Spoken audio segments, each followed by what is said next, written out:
Amigos televidentes, muy buenos días. La Comisión de los Derechos de los Trabajadores y la Seguridad Social analiza ya el proyecto de ley para la optimización de la jornada laboral y seguro de desempleo. Varios sectores continúan mostrándose escépticos sobre esta propuesta, pero el oficialismo sigue defendiendo la tesis. Hoy en los desayunos de 24 horas abrimos el debate sobre las reformas laborales con Rafael Ollarte, defensor de los trabajadores privados del colectivo Si Te Pasa a Ti. También estará con nosotros Rodrigo Gómez de la Torre, de la Federación Nacional de Cámaras, y Osvaldo Chica, presidente de la Central Unitaria de Trabajadores.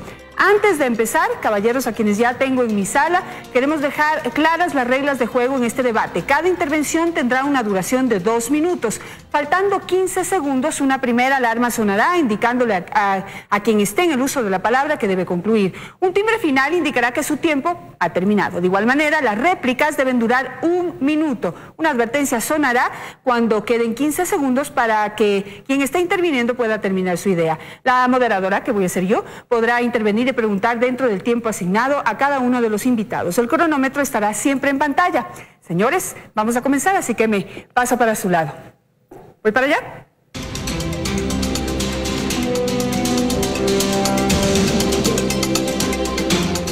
Aquí empiezan los desayunos de 24 horas.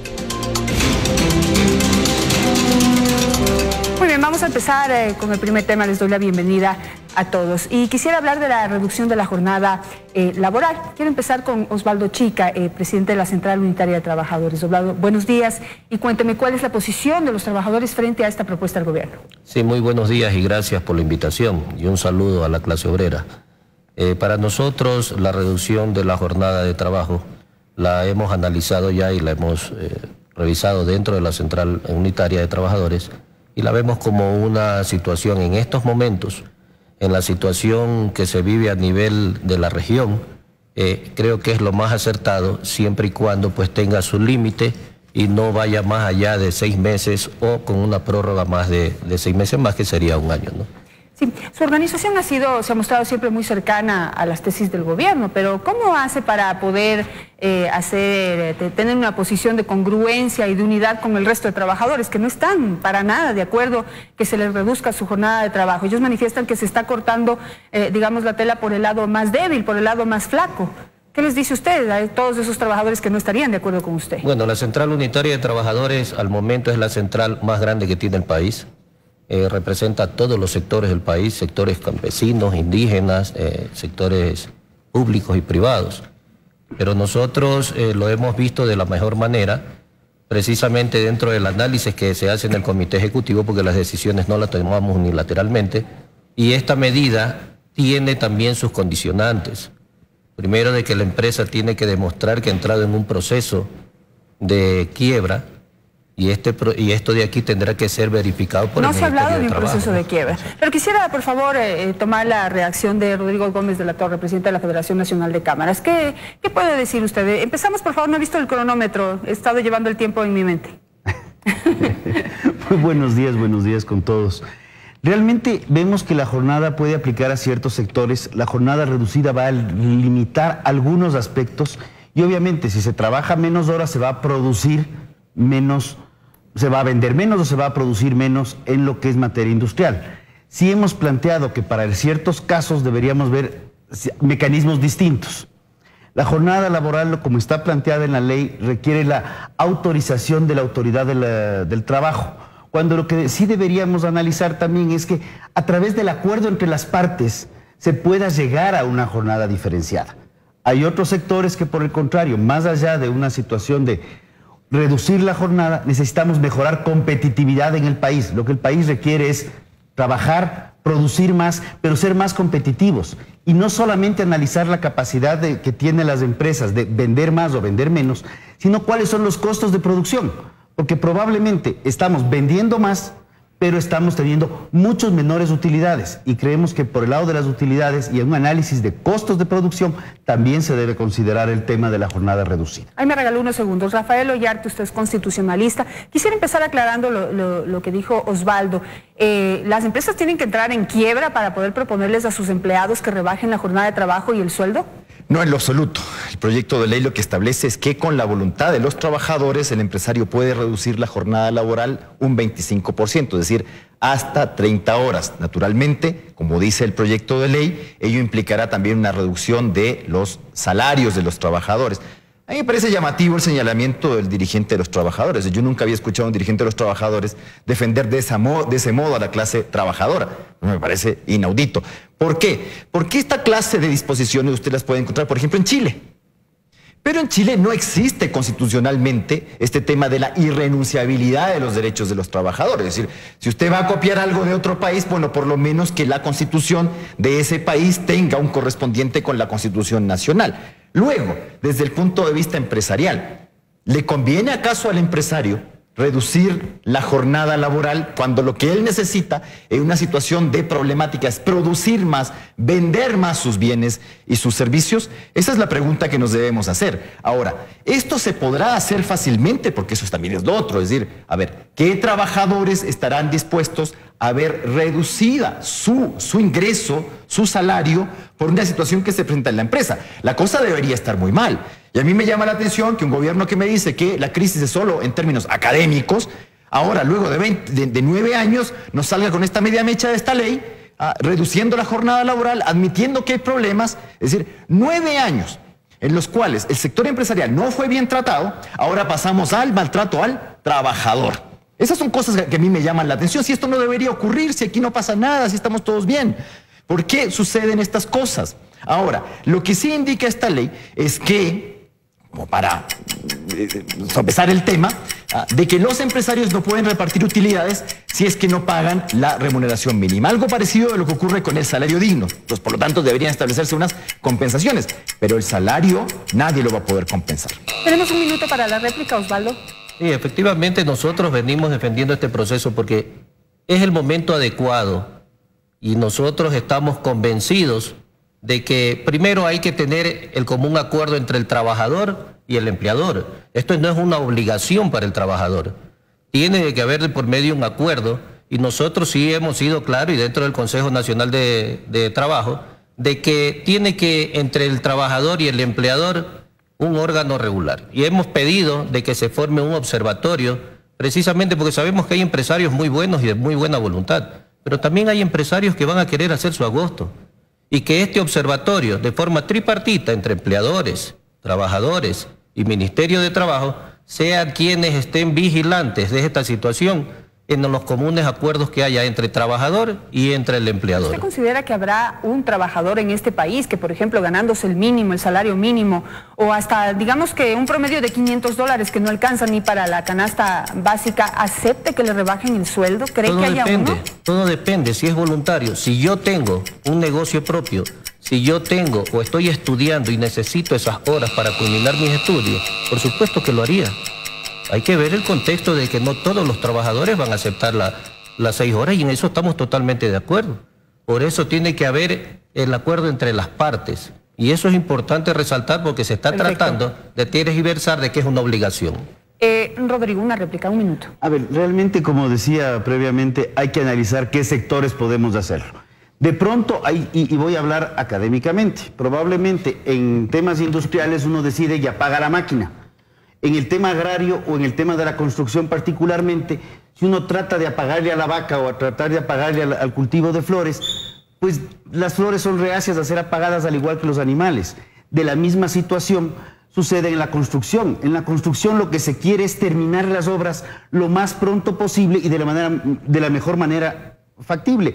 No es un tema de bajemos el número de horas y extendamos la obra ya no a 3, 4, 5 meses, sino extendámosla nomás así a 10 años, porque no es económicamente viable. El tema de las utilidades, tenemos que tener una equiparación. Hay un tema, si están reduciéndose las utilidades, los trabajadores también van a verse afectados por la reducción, porque en el Ecuador tenemos una legislación que distribuye utilidades. Si vamos a compartir, compartamos todos, así para arriba como para abajo. Hablemos de las utilidades, Rafael, y quisiera su reacción frente a este tema. En otra discusión que teníamos sobre estas reformas laborales, uno de los empresarios planteó que las utilidades pueden ser repartidas, pero quizás no sacadas de la empresa, sino reinvertidas en el mismo negocio, como para contrarrestar esta cosa de que si es que tiene utilidades, igual tiene que compensarle al trabajador lo que no ha ganado.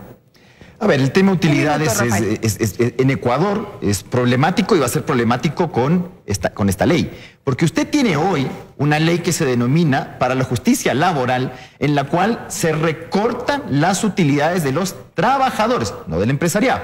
Es decir, si un trabajador va a percibir más de $8.780 por utilidades anuales, resulta que el remanente va a la seguridad social, ¿ya? Aquí, en cambio, lo que se hace es, si es que se ha reducido la jornada laboral, para que la empresa reparta las utilidades, debería pagar, dice, la jornada completa. Es decir, es un sistema harto farragoso, ¿ya?, de establecimiento de utilidades. En el caso de los empresarios, condicionando. Si usted no paga salario digno, si usted no paga jornada laboral completa, en el caso de que la ha reducido, no puede repartir utilidades. Se entiende que a los accionistas, no a los trabajadores. Pero hoy, en este Estado constitucional de derechos y justicia, a los trabajadores les están recortando el derecho a las utilidades. Entiendo que el representante de los trabajadores algo tendrá que decir respecto de este desaguisado constitucional, pues. Quisiera pasar al otro tema y quizá podamos juntarlos. El seguro de desempleo, eso también es bastante polémico porque se plantea, ¿no?, como la posibilidad, tranquilos señores, si se quedan sin empleo, aquí nosotros estamos implementando un seguro, pero ustedes mismos van a tener que pagarlo. Bueno, nosotros en eso hemos hecho una propuesta el día de ayer a la Asamblea Nacional. Si estamos en una situación económica no muy estable, lo importante es de que todos aportemos, trabajadores, empleadores y también el gobierno nacional. Y nosotros de ese 3% hemos planteado y hemos propuesto de que el 1% pongan los empleadores, el 1% el trabajador y el 1% el Estado también, a través del 12% pues del IVA. Entonces, como es un periodo de 6 meses, pues nosotros creemos y estamos convencidos de que se puede dar tranquilamente, de que el gobierno también puede aportar en este proceso, ¿no? ¿Qué dice Rodrigo? Que no le vi poner muy buena cara, sobre todo cuando se mencionó que hay que quitar el 1% al IVA, ¿eso es posible? A ver, lo que está planteándose por parte de Osvaldo es una modificación tributaria, porque es sacar del IVA para compensar el seguro de desempleo, cuando lo que está planteando el gobierno es, tal vez la palabra sea un poco fuerte, pero es eliminar el tema de la cesantía para cambiarle de nombre y llamarle seguro de desempleo. Ahí habría que ver cómo aporta o no aporta a la realidad laboral. Y que igual creo que voy a tomar las palabras de Rafael. Si estamos en una situación tan ligeramente complicada, pero básicamente de no crisis, ¿por qué necesitamos un seguro de desempleo en este momento y no se creó un mecanismo importante y necesario cuando realmente estaban las situaciones abollantes, con un muy buen precio de petróleo, con un muy buen precio de materias primas, donde era el momento idóneo para crear seguros de desempleo y que estos se puedan, en términos prácticos, donde se puedan fondear, donde se puedan llenar estos cupos y hacer un pocito para que pueda aportar? Lo que hemos visto y hemos corrido números, y lo hemos hecho inclusive en el Consejo Nacional del Trabajo, involucraba mucho ver qué tiempo realmente el seguro de desempleo va a poder sostenerse y realmente en qué beneficia a los trabajadores, porque veíamos en ejemplos de $1,000 mensuales de salario, pues se podía fondear para el periodo establecido de 6 meses, pero sin embargo, cuando había salarios de $500, $600, el seguro de desempleo se acababa ya a los 2, 3 meses de lo que se supone que era, al 50% del tiempo estimado para poder concretarlo. Rafael, ¿cuál es su posición frente a este seguro de desempleo? A ver, la primera pregunta es, ¿desaparece o no desaparece la cesantía? ¿En qué quedamos? Porque cuando uno ve el proyecto de ley, ocurre que luego de la palabra cesantía, a los artículos 3 y 10 de la Ley de Seguridad Social se le agrega y de desempleo. Entonces parecería que se mantiene el seguro de cesantía y el seguro de desempleo. De hecho, el artículo 369 de la Constitución indica que son 2 prestaciones distintas del seguro social. Pero cuando usted ve el resto del proyecto de ley, eliminando las disposiciones relativas al seguro de cesantía en la Ley de Seguridad Social, realmente se trata de un reemplazo. Ahora, a la larga alguien dirá, pero se parecen mucho, porque finalmente usted calcula la cesantía en base a 3 remuneraciones promedio del trabajador. Lo mismo ocurriría acá, sino que lo va pagando a cuentagota, es decir, 70% el primer mes, 50% y así, hasta llegar, igual llega a las 3 remuneraciones, supuestamente, porque si usted recupera el trabajo, le dejan de pagar el seguro de desempleo. Ahora, ¿cuánto tiempo tiene que estar ahora desempleado para que le paguen el seguro de desempleo según el proyecto? 4 meses. ¿Por qué? Porque tiene que esperarse, igual que con el seguro de cesantía, hasta el día 61 para solicitar el seguro, y un máximo de 45 días, y se paga a partir del día 120. Es decir, 4 meses sin trabajo para que le empiecen a pagar el goteo. Ahora, alguien dirá, esto es una forma de distribuir esta cosa. No, pero también hay otra cosa que hay que decir. ¿Cómo se fondea ahora el seguro de cesantía? 2% del aporte del trabajador y 1% del patronal, y todo entra a la cuenta individual. ¿Cómo va a ser con el seguro de desempleo? Esto también hay que decirlo. El 2% del trabajador a su fondo personal y el 1% del patrono al fondo solidario, porque con la regulación actual, cuando usted paga el seguro de cesantía y no logra cubrir 2 remuneraciones, ¿quién debe cubrir el remanente? El Estado. Ahora, ¿quién va a cubrir el remanente?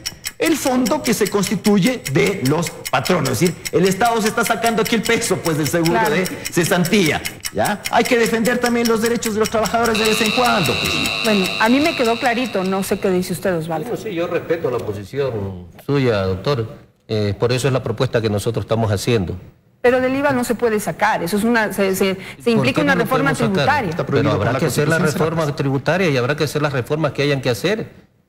Si nosotros estamos en un proceso, como decía Rodrigo, no de crisis, pero de una situación sí económica bastante crítica. ¿Usted cree que no estamos en crisis? ¿Por qué entonces el gobierno también tiene que tiene que también apoyarnos? Y esa es la manera que nosotros lo estamos solicitando como trabajadores, de que precisamente no sea solamente el trabajador y sea el empleador. Porque aquí el gobierno nacional no está aportando con nada. Entonces tiene que hacerlo también con un 1%. Es la propuesta que nosotros hacemos, que salga del IVA. Si mañana el gobierno dice, bueno, de aquí no vamos a poder hacerlo, haremos de otro punto, pues tendrá que hacerlo, ¿no? Rodrigo, su réplica. A ver, creo que es importante reconocer la situación que está atravesando el sector. Es una situación complicada. El sector comercial reporta déficit de ventas. El sector industrial, obviamente, al no tener más comercio, hay un déficit, hay una reducción en la producción. La situación del sector agropecuario, ahí sí, tal vez, sí está en crisis. La situación del sector de la construcción sí está en crisis. Los servicios probablemente no han caído todavía. Tenemos un problema muy complejo y tenemos un problema que no es de ahora. El tema laboral y la inflexibilidad laboral que se ha venido construyendo a través de los últimos años, lo único que ha hecho es frenar la contratación de mayor empleo. Más bien, la propuesta de la jornada prolongada, ahí queremos hacer algunas observaciones adicionales a la Asamblea, porque creemos que son herramientas para aterrizar la vida real a la legislación y no tratar de ajustar una legislación de escritorio a una vida real donde no se acopla a lo que está sucediendo particularmente en el campo. Es que es súper fácil hablar desde la academia o desde las curules de los asambleístas. Rafael, su réplica. Mire, toda solución tiene que tener basamento en la Constitución. Ese es el límite de nuestras decisiones. Yo el día de mañana puedo tener ideas estupendas, por ejemplo, combatir la delincuencia con la pena de muerte. Está prohibido por la Constitución y punto, pues. ¿Ya? Aquí nosotros tenemos unos derechos en la Constitución y tienen que ser respetados. Cualquier solución que salga de la Constitución es una mala solución. A mí me parece llamativo que se diga que el gobierno está apoyando a la clase que se entiende que es supuestamente la débil, recortando primero las aportaciones del Estado a las jubilaciones, el 40% ya no hay. ¿Ya? Luego, recortando utilidades de los trabajadores. Sobre eso yo no escucho nada aquí. ¿Ya? Y luego, eliminando la cesantía. Oiga, no que la cosa está tan bien. Yo entiendo que la cosa no está bien. Ya se hicieron cosas con el sector empresarial. Ahora tenemos que seguir con el otro sector. Entonces aquí hacemos las cosas a la Bartola. Pues entonces ahora saquemos del IVA. No se puede sacar del IVA. Los impuestos no pueden tener destinación específica. Está prohibido por la Constitución. Por lo que veo hay bastante desconocimiento, ¿no? Tanto de quienes están proponiendo como de quienes están elaborando estas propuestas desde la Asamblea Nacional. Yo me pregunto si existe la posibilidad de renunciar a los derechos, aunque sea temporalmente. Eso, la verdad, es un retroceso sobre el cual hay que seguir discutiendo a ver si se puede llegar a un acuerdo. Bueno, estamos debatiendo las reformas laborales que están ya en la Asamblea Nacional y dentro de las propuestas se propone la creación de empleo joven. Vamos a empezar ahora al revés. Quisiera empezar con usted, por favor, Rafael, ¿cuál es la posición de los empleados privados frente a la propuesta de creación de empleo joven? Mire, lo que ocurre con la ley es que esta creación de empleo joven por disposición del legislador, pues no está dentro de la realidad. Usted no crea empleo joven a punta de ley. ¿Cuáles son las propuestas? Que usted puede contratar empleo joven adicional a su plantilla, no puede superar el 20%. ¿Y cuál es el fomento? ¿Cuál es la promoción que yo le doy al empleador? Yo le voy a pagar el aporte patronal. Mire, por una parte estamos reduciendo la jornada laboral y por otra parte creemos que a punta de ley, yo creo, empleo joven. Y además hago disposiciones como, oiga, pero solo el 20% de la plantilla, oiga, pero solo hasta 2 salarios mínimos. Mire, el empleo joven es importante. ¿Cómo se fomenta el empleo joven? Fomentando la producción, pues, ¿ya? No atacando al empresariado, no dejándolo en la lona para luego tener que sacar esta clase de leyes porque la gente ya no puede producir porque usted lo ha atacado por todas partes. Mire, si hay propuestas que se pueden hacer, elimine el anticipo del impuesto a la renta. A ver, ¿ya? ¿Cómo es posible que una situación de crisis, por lo menos en lo académico, ¿ya?, a usted le obliguen a pagar, porque tal vez el año pasado, en el periodo fiscal 2015, no le fue tan mal, pero ya el 2016, el tipo está atorado y le toca pagar un anticipo ahora para el 2017. ¿Y para qué le va a servir? Incluso lo va a servir para crédito tributario. Entonces, piense este tipo de cosas, que la gente pague lo que tiene que pagar, ¿ya? No hagamos estas cuestiones que parecen una adivinanza a veces, a ver si esto nos resulta. ¿Cuántas reformas laborales llevamos en Ecuador? ¿Cuántas reformas tributarias? Pero si está la ley de tránsito, pues. Entonces uno dice, ¿cómo se está legislando? A la adivinanza, veamos cómo sale esto. Entonces, si esto resulta, ojalá. Y si no, total, ya en mayo del próximo año ya me fui y que pague el otro, ¿no? Ya veremos las consecuencias. Rodrigo. A ver, coincidimos plenamente con Rafael. El empleo no se crea por decreto. El empleo se crea con mecanismos adaptables a la vida real. Voy a hablar de una experiencia personal. Qué gusto tuve yo de poder trabajar por horas en una empresa cuando estudiaba en la universidad. Hay gente que se va a demorar hasta los 24, determina la ley. La ley juvenil dice que joven es hasta los 29 años. Seamos coherentes en último caso con la ley y demos opción hasta los 29 años para ir en concordancia con la otra ley. Y demos herramientas, no solamente el tema del pago del seguro, sino una adaptabilidad a lo que está sucediendo. Hay gente joven de 18, 19, 20 años. Los jóvenes pueden casarse y es tal vez un problema que se casen a los 16, pero a raíz de ese momento necesitan trabajar. Y las leyes de empleo joven que se han presentado a la Asamblea en este mismo periodo de gobierno han sido desechadas porque no venían desde el lado oficialista. O sea, hay herramientas que se han tratado de crear y que han sido desechadas. El concepto de prueba-error. Ponemos, nos equivocamos, ahora veamos cómo le acomodamos. La ley de justicia laboral retiró el tema de contrato a plazo fijo.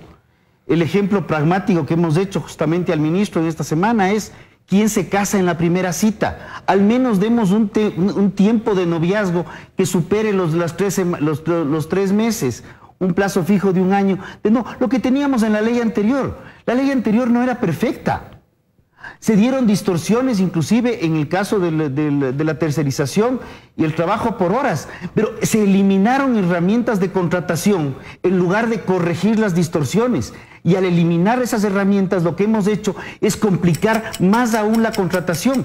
Y a mayores complicaciones de contratación uno prefiere quedarse con el que ya conoce y poder pagarle de pronto 1 hora extra adicional o 2 horas extras adicionales y poder continuar trabajando, pero no meter más gente a quien no conoce. Osvaldo. Bueno, con la ley y de este contrato juvenil, en eso estoy de acuerdo con Rodrigo, pues de que se debe ampliar, como dice la ley de juventudes en su artículo 1, ¿no? Desde los 18 hasta los 29 años. Y creo que lo importante de esta ley es la oportunidad que se le está dando al empresario. Yo discrepo mucho con Rafael, pero el empresario se siente incentivado a poder contratar mano de obra joven, que la tenemos en el país ahora, que hay que aprovechar esa mano de obra y que allá muchos países no lo tienen. y que el Estado va a pagar el seguro social. O sea, yo creo que un incentivo de esos para crear trabajo joven, para que la juventud tenga un trabajo digno, es importante en estos momentos. Ahora, pero Osvaldo, se está planteando lo siguiente, o sea, si estamos en crisis, lo que se está tratando es de reducir las nóminas, no de aumentarlas, o sea, reducir jornada laboral, reducir sueldos, y lo que ha hecho la gente es botar a la calle a miles de trabajadores, 80,000 perdieron su trabajo solo entre el 2015 y la fecha. Entonces, proponer esto de que por decreto y con esta promesa de que se va a pagar el seguro social de estos chicos sea un incentivo, no es como real, ¿no le parece? No, sí es bastante real, todo depende del objetivo y el punto de vista que tengamos. ¿Cuál es el objetivo? De que aproximadamente 144,000 jóvenes que están ahorita en la edad comprendida entre 18 y 24 años están en el desempleo. Esto de aquí va a incentivar a que los empresarios contraten mano de obra joven, sin despedir a trabajadores antiguos, ¿no? Vamos ahora con las conclusiones, tienen un minuto para una conclusión y quisiera que esa conclusión vaya acompañada de una propuesta. Rafael. Sí, los problemas del país no se solucionan atacando sectores y con reformas parche. Esto de llamarle jóvenes a gente de 18 a 24 años también es llamativo, ¿ya? Mire, mi primer trabajo era cuando yo era menor de edad y yo tuve la fortuna de trabajar en una empresa familiar, de la familia Stadler, ¿ya? Nadie les obligó, nadie les dio un incentivo, ninguna cosa de estas, ¿ya? Y ahora resulta que, como tenemos un gobierno y un oficialismo que solucionan los temas atacando sectores, de repente con estas leyes de herencia y plusvalía, atacando la empresa familiar, también se ataca el empleo. Yo tengo que fomentar la producción, yo tengo que respetar los derechos de los trabajadores. Y eso sería lo deseable escuchar, que los representantes de los trabajadores defiendan los derechos de los trabajadores y no las tesis del gobierno. Legislación al Bartoleo. Vamos a ver aquí de dónde sacamos, cómo hago yo para pagar menos al seguro, cómo me la saco. Ya no es cesantía, ahora es desempleo, las utilidades de los trabajadores están confiscadas y no se dice absolutamente nada. Así no se solucionan los problemas, así se agravan solamente. Rodrigo. Bueno, creo que es un momento en el cual ya debemos dejarnos de ficciones y hablar de realidades. Tenemos un anticipo de impuesto a la renta que es crítico, está golpeando muchísimo al sector empresarial, está golpeando al sector agropecuario, tenemos impuestos a las tierras, tenemos unas patentes municipales que están matando al sector agrícola y están matando a muchos sectores. Realmente hemos creado un mecanismo tributario directo o indirecto a través de tasas, patentes o impuestos, que lo que ha hecho es retirar liquidez. Al retirar liquidez, lo único que se tiene es menos billete para contratar gente. Nos hemos vuelto extremadamente poco competitivos y yo creo que ya es hora de analizar el tema de la ley de herencias, ley de plusvalías, ley de tierras. Me preocupa muchísimo, no aporta absolutamente en nada al desarrollo del país. Por el contrario, ponemos un marcha atrás a los años 60 y con bloqueos de la contratación. Busquemos un país más competitivo, busquemos un país de mayor desarrollo y eso solamente se norma retirando muchas de las sobrenormativas que tenemos hoy en día. Perfecto. Osvaldo, ¿cuál es su propuesta? Bueno, yo sí quiero aclarar y con el tema de Rafael, y si Rafael dice que qué ha habido de los derechos de los trabajadores. Este país es el segundo país en la región con el mejor salario. Este gobierno nacional fue el que eliminó la tercialización. Este gobierno es el que le ha dado trabajo a aquella gente que nunca fue tomada en cuenta por los gobiernos de derecha, que son los discapacitados. Ahí nadie dice nada. Entonces, eso es importante recalcar, de que este gobierno ha sido de los trabajadores y para los trabajadores. Y por eso la Central Unitaria de Trabajadores siempre estará respaldando todo lo que sea en beneficio de la clase obrera. ¿Pero qué le dice usted a los otros trabajadores que no piensan como usted? Bueno, yo todas respeto, las otras organizaciones no. Yo no respeto la acuerdo, oposición, ¿no? pero veamos las otras organizaciones en qué quedaron ya, pues quedaron en título. La Central Unitaria de Trabajadores es la más grande central que tiene el país. Entonces, ¿estamos equivocados todos los trabajadores que estamos en la central? No lo creo. Perfecto, muchísimas gracias. Una pregunta. 30 segundos. ¿Y el retiro de las utilidades, eso es en favor de los trabajadores? A ver, en ningún momento se han retirado las utilidades. ¿Cómo que no? Si usted logra el excedente, se va al seguro social. Es una confiscación. Eso está de acuerdo usted, ¿no? Eso está de acuerdo. Y solamente 15.000 personas que son de las telefónicas son las que se ha reducido eso. Ah, ya, estoy de acuerdo con eso. Hay otros sectores qué interesante. Hay que ser equitativo. Bueno, para que vean lo polémico que es el tema y cómo hay que seguir discutiéndolo y sobre todo seguir haciendo propuestas. Creo que todavía estamos a tiempo. Ojalá el gobierno y la asamblea escuchen.